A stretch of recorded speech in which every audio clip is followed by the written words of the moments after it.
Hi, welcome back to my channel, The Daily Dose 21. So இன்றைக்கி இந்த video என்னன்னாக்கா, so இவ்வளோ நாள் எனக்கு இந்த மாதிரி ஒரு பேசி வீடியோ போட்டது கிடையாது. பட் இன்றைக்கும் I thought just why not அப்படின்ட்டு. ஸோ எப்போவுமே நம்மளுக்கு வந்து மைண்டில் ஒன்று இருக்கும், நம்ம பேசணும்னு யோசிப்போம், பட் தென் இந்த கான்ஃபிடென்ட் வராது. பட் இன்றைக்கி எனக்கு தோணுச்சு, இந்த வீடியோ எப்படியும் ஒரு 200-300 வியூஸ்க்கு மேலே போகாது. இட்ஸ் அகேன் ஃபைன், லைக்ஸ்க்காகவோ வியூஸ்க்காகவோ கிடையாது. But then I thought why not நம்ம இதை பற்றி பேசக்கூடாது. ஸோ நம்மளோட ஒப்பீனியன் நாம் எடுத்து வைக்கலன்னாக்கா then who else will do. So I thought இன்றைக்கி நம்மளுக்கு எல்லாருக்குமே தெரியும் தமிழ்நாட்டில் என்ன போயிட்டுருக்குட்டு. So it's election time. நான் வந்து இந்த பார்ட்டிக்கு தான் சப்போர்ட் பண்ணணும், அந்த பார்ட்டிக்கு தான் சப்போர்ட் பண்ணணும்னு சொல்ல வரல. ஸோ நம்ம எப்போவுமே யோசிக்க வேண்டிய ஒரு விஷயம் என்னென்னா, இது வரைக்கும் அந்த கவர்மெண்ட் என்ன செஞ்சுருக்காங்க, இத்தனை வருஷம் என்ன செஞ்சாங்க, என்ன மாற்றங்கள் வந்துச்சுன்றதை யோசிங்க. இந்த ஃப்ளட் டைம், இந்த கொரோனா டைம், இதிலெல்லாம் அவங்க என்ன ஹெல்ப் பண்ணாங்கன்றதை யோசிங்க. என்ன பண்ணலன்றதோ கண்டிப்பாக யோசிங்க. ஸோ ஒரு ஃபீமேலோடைய சேஃப்டி ஆகட்டும், இல்லை ரேப் கேஸ் ஆகட்டும், ஒரு லா ஆகட்டும், இது வரைக்கும் எப்படி இருந்துச்சுன்னு யோசிங்க.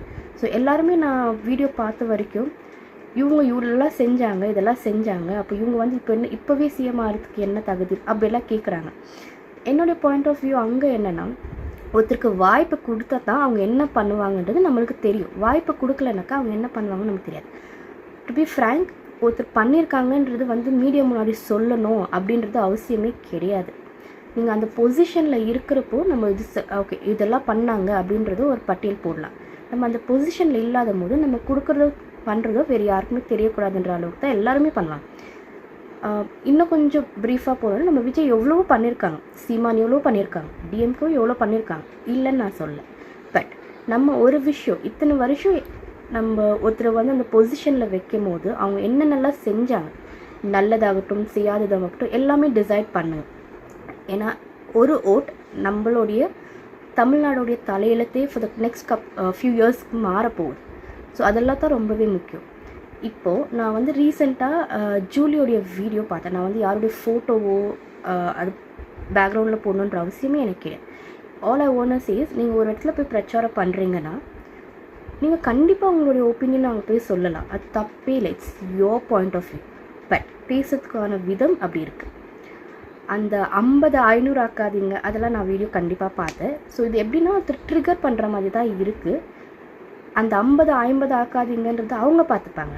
நீங்கள் உங்கள் வேலையை மட்டும் பார்த்தீங்கனாலே ரொம்பவே நல்லாயிருக்கும். ஸோ நீங்கள் போடுற ஓட் வந்து யாருக்கு நீங்களே டிசைட் பண்ணுங்கள். ஸோ என்ன மாற்றங்கள்லாம் வந்தால் நல்லா இருக்குன்றதை யோசித்து அதுக்கப்புறம் உங்கள் ஓட்டை போய் நீங்கள் போடுங்க. So as I set again, இது வந்து ஒரு என்னுடைய வீடியோக்காகவோ என்னோடய வியூஸ்க்காகவோ நான் கண்டிப்பாக இல்லை, என்னோடய பாயிண்ட் ஆஃப் ஒப்பீனியன் நான் சொல்லணும்னு ஆசைப்பட்டேன். அதனால தான் நான் இந்த வீடியோ மேக் பண்ணுறேன். உங்கள் ஓட் நீங்கள் யார் வேணாலும் நீங்கள் போடலாம், அது உங்களுடைய தனிப்பட்ட விருப்பம். எடுக்கிற டெசிஷன் நீங்கள் நாளைக்கு ரிக்ரெட் பண்ணாமல் இருந்தால் அதுவே போதும். இது வந்து இந்த வீடியோ வந்து இன்னொருத்தர் அக்செப்ட் பண்ணிக்கணும் அப்படின்றதுக்கோசம் நான் போடல. இது என்னுடைய பாயிண்ட் ஆஃப் ஒப்பீனியன், நான் என்ன யோசிச்சுன்றது மட்டும் தான் இந்த வீடியோவில் நான் வந்து சொல்லியிருக்கேன். ஸோ ஓகே, இப்போ நான் என்னுடைய பர்சனல் ஒப்பீனியனை நான் சொல்லிட்டேன். But rest of the decision it's up to you people. நீங்கள் உங்கள் டெசிஷனை கரெக்டாக பண்ணி உங்கள் ஓட்டை போடுங்க.